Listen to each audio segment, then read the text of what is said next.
ဒီပင်ကတော့တင်မောမညူပန်းမယ်ခေါ်ကညူပန်းမယ်ဖြစ်ပါတယ်အပင်ငယ်မျိုးဖြစ်ပြီးတော့တစ်နှစ်ပတ်လုံးတက်ရှင်နိုင်တဲ့အပင်မျိုးလည်းဖြစ်ပါတယ်အပွင့်ကတော့ဆက်နေရာဒီလုံးပွင့်တတ်တဲ့အပင်မျိုးဖြစ်ပါတယ်သူ့ရဲ့အရွက်တက်ထူရည်ကိုငကြယ်စွပ်ပနီစတဲ့အစိတ်ရှိတဲ့အကောင်တွေကြိုက်ခဲခဲ့ဆိုလို့ရှိရင်တော့သူ့ရဲ့အရွက်တက်ထူရည်ကိုပွင့်လင်းပေးမယ်ဆိုလို့ရှိရင်တော့တက်တာပြောင်းကင်းစေတတ်ပါတယ်သူ့ရဲ့အပင်အမြင့်နုနုတွေကိုဝါဖြိုးစေခြင်းနဲ့ဆိုလို့ရှိရင်တော့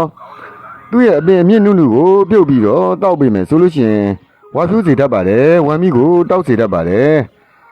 သူ့ရဲ့ပင်စား၅ပါးဟို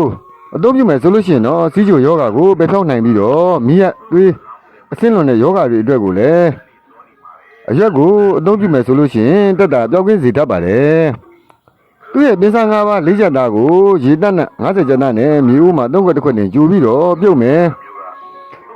သူ့ရဲ့အရသာကအလွန်ခါတဲ့အတွက်ကိုကော်ဖီတောက်တယ်လို့နည်းငယ်တောက်ပေးမယ်ဆိုလို့ရှိရင်တော့နေ့စဉ်တောက်ပေးမယ်ဆိုရင်စီးချိုယောဂါကိုတက်တာပြောင်းကင်းစေတတ်ပါတယ်မိရသွေး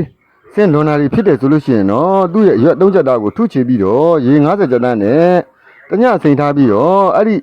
စိန်ရီကိုတစ်နေ့3ချိန်ယောဂအခြေအနေကိုကြည့်ပြီးတော့တောက်ပေးမယ်ဆိုလို့ရှိရင်တော့မိရသွေးဆင်းလွန်တဲ့ဝေဒနာကိုတက်တာပြောင်းကင်းစေတတ်ပါတယ်